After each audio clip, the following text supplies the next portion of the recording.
are you? Hope you're keeping well. I just want to update the video that I did earlier on in the week where we were talking about my thoughts on the coronavirus. And I hope you're staying safe, and I hope you're following the government guidelines wherever in the world that you are.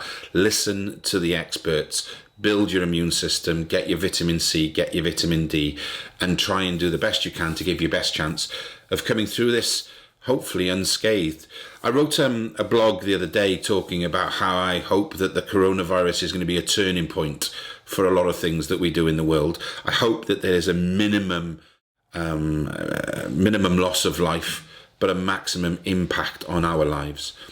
I've said in that piece that I believe that this will be a catalyst for change worldwide. I believe that we will go back to our older values of health and family and love, and focusing on the things that really matter to us. Not how big your house is, not how fast your car is, and not how big your bank balance is. Because do you know what? All of those things at the moment are immaterial, because we're all having the same feelings and experiencing what, unfortunately, is not very pleasant. But we have to try and take the positives from all of this. And one thing, I was driving this morning to go and do a little bit of shopping with my wife. A little bit of shopping. I ain't stockpiling on getting 65 ton of toilet roll.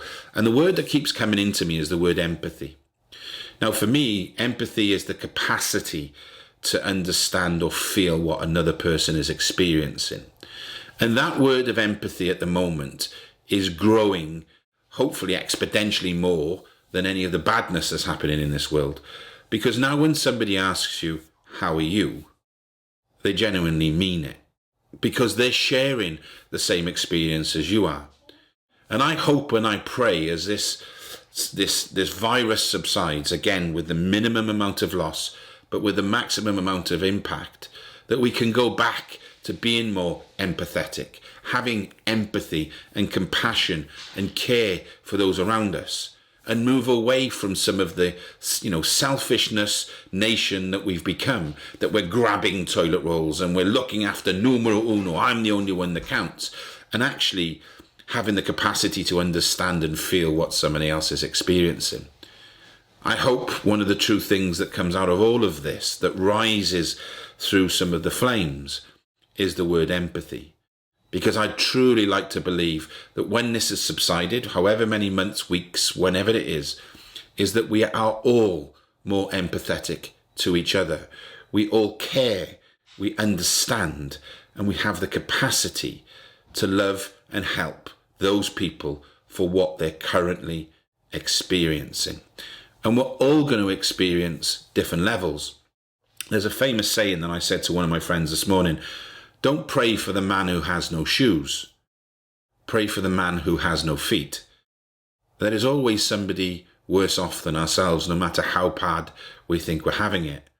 And if we can have that level of empathy and compassion for those people, to help and listen and be with those people, what they're experiencing within their time frame, right here, right now, I think this world will be a better place.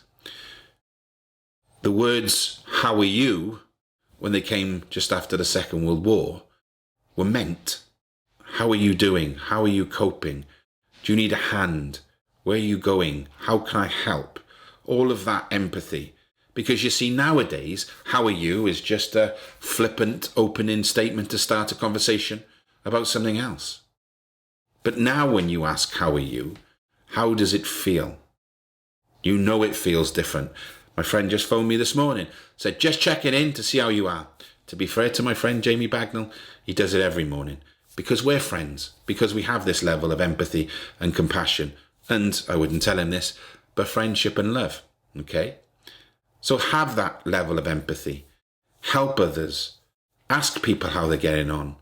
And I hope, out of all of the darkness that we're feeling and seeing at the moment, the light of change, the light of being more empathetic is going to happen, and that we can change this world once and for all.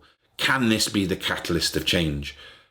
I really wish it hadn't happened, but if we have a look at the positives, then empathy for me is one of those.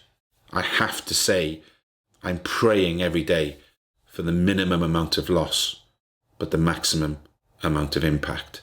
Stay safe. Keep listening to the governments and the medical advice.